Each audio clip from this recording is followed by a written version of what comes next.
It is storming here. Oh, we're live. We are live. We are live. Hey, welcome everybody. Introduce us, Sam. Introduce us. Just All right. I'm Sam Shukavage, and with us today is, as always, is David Shukavage, President and CEO of Carolina Retirement Planners. And also with us, as always, is Amy, our Director of Client Fun, working diligently behind the scenes to make sure that all of the technology is working as it should. Hey, Amy. there's Amy. Hey, Amy. Guys, hi. Welcome. Yeah, we actually are doing this in Zoom and feeding it into Facebook. So, and by the way, as always, if you're on Facebook, go into the chat, type, say hi, so we know you're here. That's the only way we know you're here. We'd love to hear from you. We have been doing this for how many weeks now? 48. This is number 48. Number 48. We started almost a year ago, and we realized with COVID, it'd be nice for folks to get together. And boy, it's been popular ever since. So we've enjoyed it. And we see that, I think, is that Amy's mother has joined us, one of our top fans. We are a very family-oriented office. Yes, we We are. love it when. What are you drinking today? I always like to check in to see what you're enjoying there. Today, I am drinking this beautiful white wine from France. It is like this blend of, the name of it is escaping me at this moment. I'm totally blanking, but it's like this blend of like Chardonnay and Sauvignon Blanc. And it's just, last year they ran out of it. It was like highly allocated and I can only get a few bottles, and I came into the wine shop and they had it. And I think they're only going to get a few cases. So I snagged as many as I could afford. And, so I'm really excited about it. What are you, well, I know what you're drinking. As usual, I'm drinking herbal tea, you know. At least it's like this bright color. At least it's cheerful looking. That's right. It is tea, honest. It doesn't, you know, I know it doesn't look like it, but it's tea. And we also, last week, however, we enjoyed I don't know how many of you were able to join us last week, but we were live from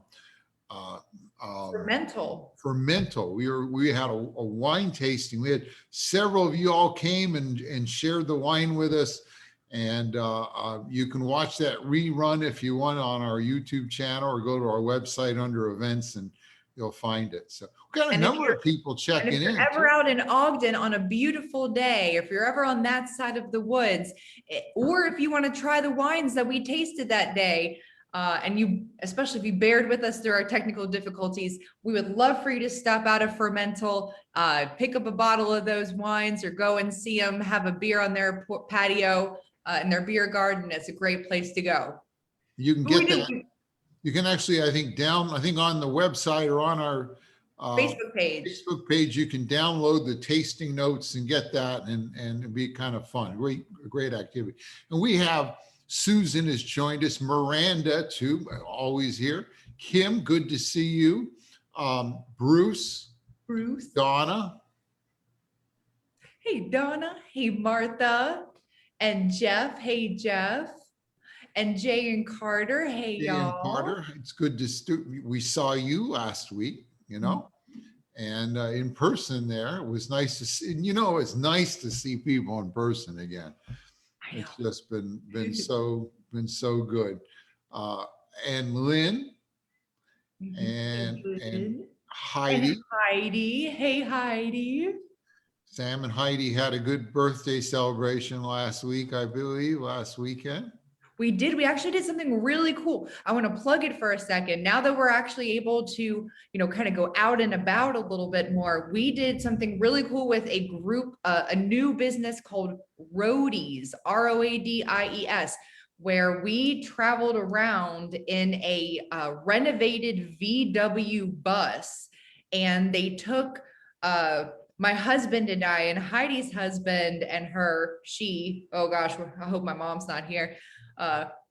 to correct my grammar, to a number of breweries around town. So she kind of chauffeured us around to a few different breweries. So we got to try some beer, and it was beautiful. It was a beautiful day. We had a wonderful time.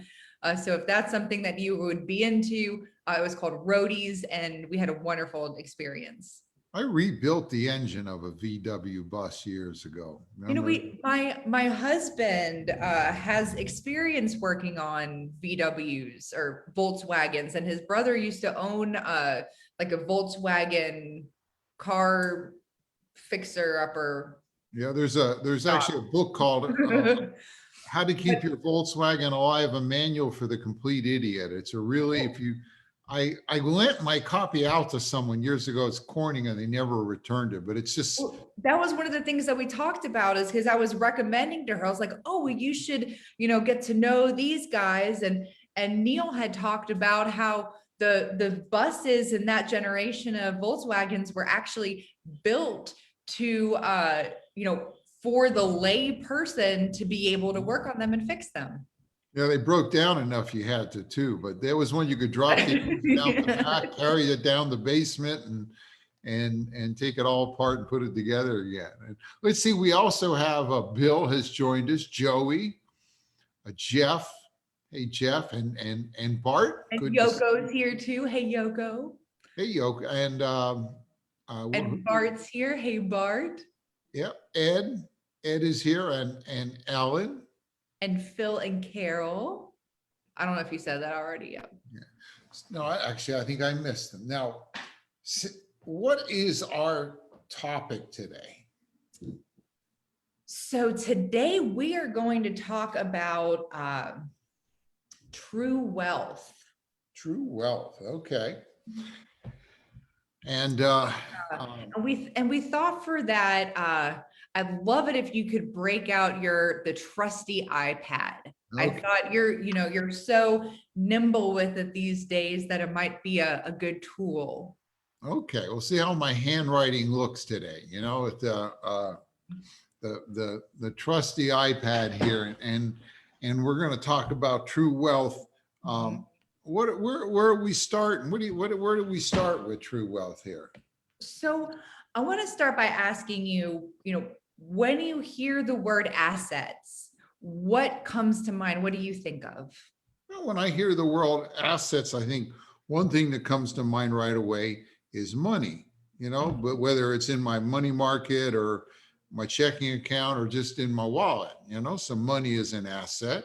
I guess you could think of things like stocks and ETFs and mutual funds as an asset.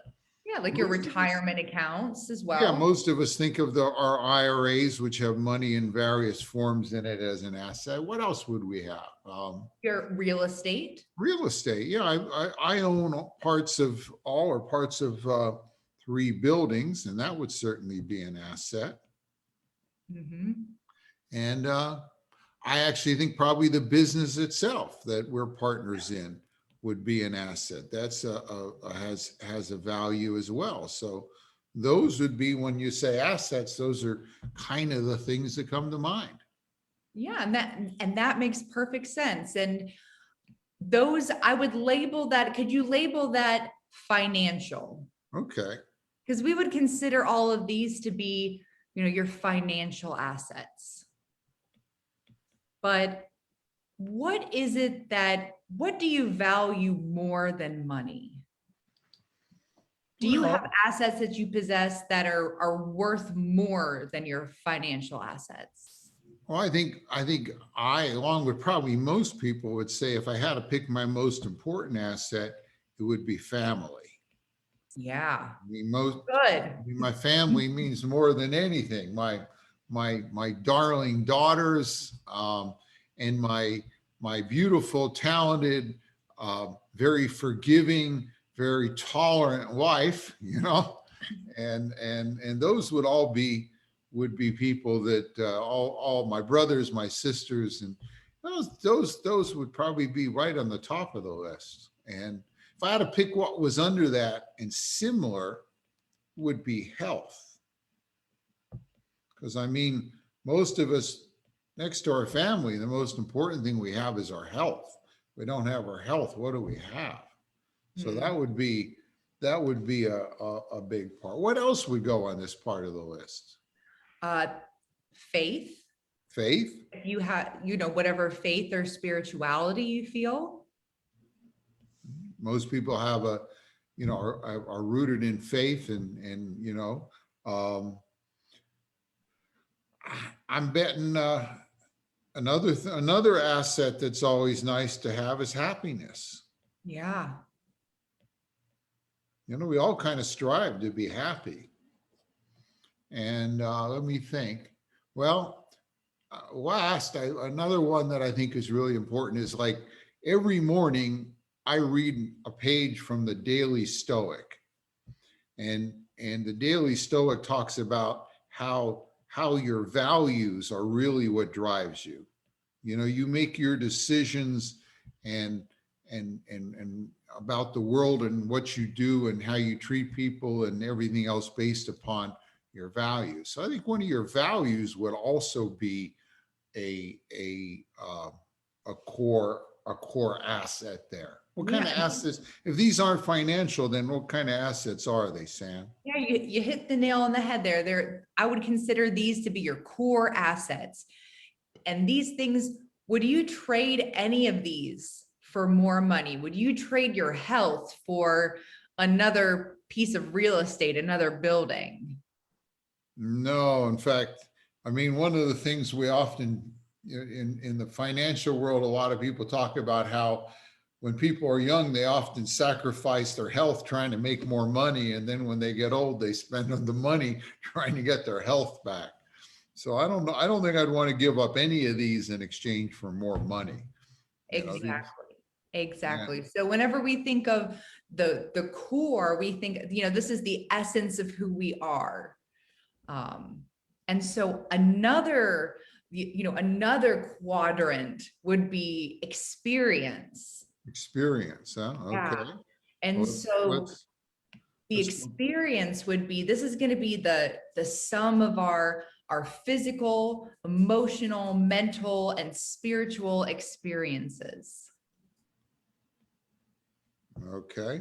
And what kind of things fall under the experience realm?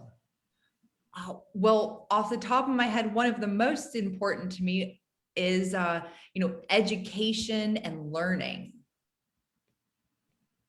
Okay, yeah, we spend um uh I know we've spent on both myself and you and daughters, we've spent considerable amount of money getting education, and I think another thing is lifelong learning. We've all, most people, if you aren't learning, you're kind of falling behind. You always want to be learning, want to make your future brighter than your past. So that's key. What else falls under experience?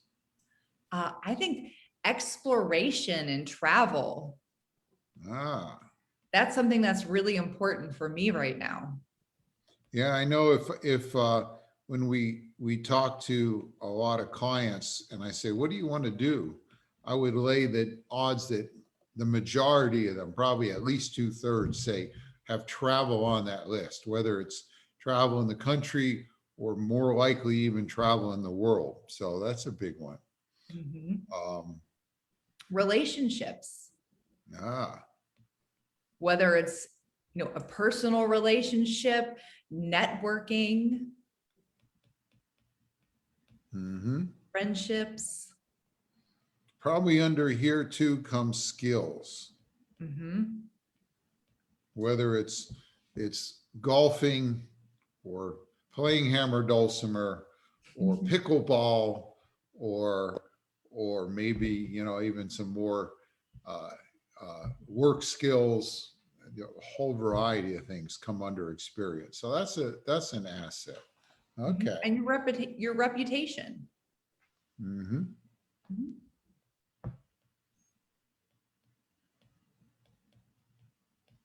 Okay. Yeah, So and at this point in your life, Dad, you've spent, well, I'm not going to say how many years, but you've spent many years cultivating all of these things on this list. And, you're sitting here right now with your daughter. And as you look at this, what categories of these assets would you like to see carried forward into future generations? Well, I really want you and Katie and eventually maybe grandchildren to really have all of them. I mean, they're all kind of things we'd want to pass on, you know? So And I think they're you've all, done an excellent job of that. You guys have instilled this very important sense of family. You've worked very hard to keep us healthy and happy. You've placed a very big, importance on education, and you've helped us travel. And you've also helped us feel financially stable. I think that you've done a very good job of instilling all of these within us throughout our lives. But, if mother deserves some credit too here, you know? I Not would mostly. absolutely agree with that. But say you could only transfer 2 of these categories to future generations. Well, that's one way to kind of rank them or Yeah. figure out what's important. Yeah. If So can if only you could take only 2 of bring the 2, 3, which only would take- you leave behind? if I had to leave one behind, I could only take 2 of the 3. I think the one we leave behind would be the financial. Yeah. I mean, you wouldn't want to give up your values and your faith and your health and your family for money. You wouldn't want to give up your education, your learning, your skills, your reputation for money. That's kind of interesting because we all think about assets and we usually just think about the financial part. But I bet you everybody on this happy half hour, if you laid this out for yourself, I bet you everybody financial would rank the least in these, even though often we kind of Are hyper focused are on. focused more on it than anything else. Mhm. Yeah. Absolutely. Now, we did talk about the 4 quadrants. So our 4th is going to be kind of the culmination of this, is the contribution. Your Okay. contribution assets. And these are going to be the areas in which you're able to give back. It's your effect on others. This could be your money, but also your time. It's time, energy, resources, and your attention.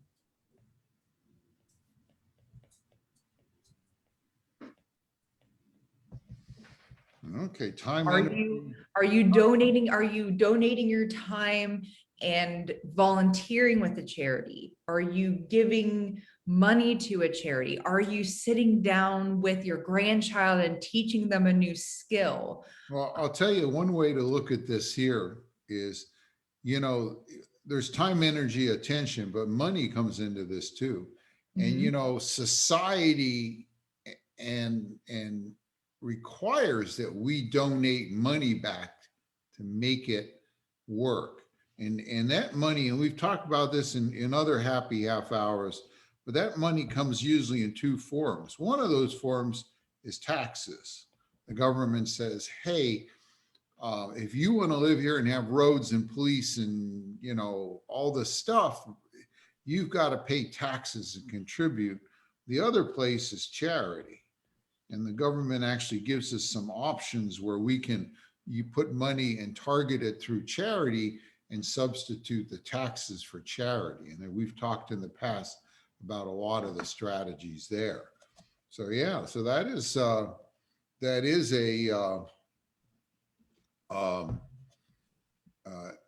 another interesting piece to it all. Now, I bet you these all interact too, right? Yeah, absolutely. Yeah, if you think about it, Ooh. they all kind of come together and work together. Ooh, Dad, that was nice. Yeah, the engineer in me I'm coming out. impressed with that. Can I Yeah, say I'm it? impressed with your little drawing Didn't skills. think I could do that. Wow. Yeah, that was impressive, David. Impressive. Right? Yeah, and it just, And I bet you got to have some kind of balance between these two for it to all work well. Yeah, absolutely. Well, if you think about, a car driving down the road, if you've got one tire that's overinflated and, several tires that are underinflated, do you think you're going to have a smooth ride? No, it'd be hard to steer, you know? Yeah, it's going to be bumpy. And that's why it's important when you're thinking about life and planning that you bring these together. In fact, I bet you many of you who have worked with us the last 4 or 5 years, when we sit down with someone, we lay out your world in a big map where we talk about the family and what's important to you, where you're from, and do you have kids, and what do the kids do, and what your goals are, and how your health is, and how you're going to pass money on to the other generation, and what interests you have, what do you do for fun, what ways do you contribute, and even down to what pets you have, what's the name of your dog, and what you care about there, as well as things like your assets and your income and your real estate. But it all has to come together to make this effective. And that's one reason when we ask a lot of questions is because we're really striving to bring these quadrants together for a person and understand what it takes to do that. So And something that I found that hit me a lot while I was going through this was, not only like talking about true wealth, but true worth, and realizing that, what is anybody worth? We can sit here and, you're putting your, a balance sheet together of what your net worth is in dollars, but that's really meaningless when we think about how valuable we are to our friends, to our family, to our communities. And it extends much farther than beyond just this financial side. Our worth is much more than that. And even more than that, when we hear, we're financial planners, we're here to try to make sure that your financial world is stable. But money is not the end point for you. You want your financial world to be stable in order to give you control to live these other facets, this core experience contribution. We want you to have the control to live these more fully. Because if you think about it, yeah, you can contribute money to some things, but you also, your education and your learning can add to the contribution you might make to charities and things like that. Your skills contribute, your values contribute. So a lot of these things work together, and that's one way one thing we strive to try to help people do that as well. So now, Sam, it's a nice model, but how can someone actually put this to use? How can they actually take actions based upon this? Well, especially if you're driving along and you feel like maybe one of your tires is feeling a little bit flat, or even if you just want to really pump up all of your tires, kind of a cool exercise is to, envision yourself 3 years in the future and set a goal for yourself for 3 years ahead. The more specific, the better, and set that goal. So give me an example. Give me an example. So for me, an experience goal is with 3 years from now, I want to say Neil and I want to be well-traveled. And what's more, we want to have traveled through Europe, and we want to make sure that we have traveled back to Switzerland, to Interlaken, where we went on our honeymoon, and we did not spend enough time. I'm going to relive that honeymoon experience, huh? Yes. Okay. During our honeymoon, we breezed through a bunch of places, and that's the place where we want to go and spend more time. So that is my clear clear You could have- 3-year goal. You could have similar goals saying, I want to work with a charity. I want to work with a charity and contribute to a charity, or I want to learn a new skill. I want to learn a new instrument or another group of tunes or. I want to learn how to play the drums. Yeah. And join a band. I want to learn how to play the drums and start a band. Probably one that everyone can relate to is health. You might say, well, 3 years from now, I want to be 20 pounds lighter. I want to work out 5 times a week religiously. So that's kind of how a way you can actually take action with this, you know? I One think we thing had some clients that, I'm trying to remember how many it was. Gosh, I'm going to butcher this, but they had told me when they came in and sat with me that their goal for the year was to each do it was like 1 million steps throughout the year. Well, Something, I can't remember. It may have been a different amount of steps. I can't remember how many steps, but they had a very clear goal for how many steps they were going to do that year. well, one thing, if you want to explore this more, we didn't invent this concept. It was actually invented or at least Defined. modified by a gentleman named Lee Brower. And he actually wrote a book called The Brower Quadrant. And I actually have I know Lee, I have a connection with Lee. Again, this year is the 20th year that I switched careers from engineering and went into, business for myself. And I'll tell you, one of the things when you're working for yourself, it's like you're always working, and you have if you're kind of the right personality, which is usually the personality that works for themselves, if you're not working, you're feeling guilty. So you're with your wife and kids, and because you're not working and thinking about work, you feel guilty. And I took a coaching course called Strategic Coach. Used to go to Chicago every quarter, and Lee was actually my coach there. He was teaching that segment of it for our group. And so I know Lee personally, a great guy. And I also will tell you that coaching course probably saved my marriage, because it taught me how to separate my life. So there's places and time when I'm with my family and such, and I think about work. Now I feel guilty about thinking about work instead of, so I was able to manage it in a different level. But that's our little thing about True Wealth. I hope folks have kind of enjoyed it here. Sam, why don't you get out the drawing? I'll see who else has joined us since then. I will. Yes. Let's see. I think we've got Ellen is here. She was our wine winner last week. Jelly is here. And yes, it is raining here. John has joined us. Good to see you, John. Joey, Bruce, Sandy,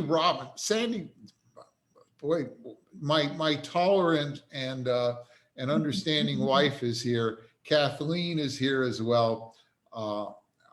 And Doug is here. So. And Miranda. Miranda says she needs all the money to pay all the taxes on the money.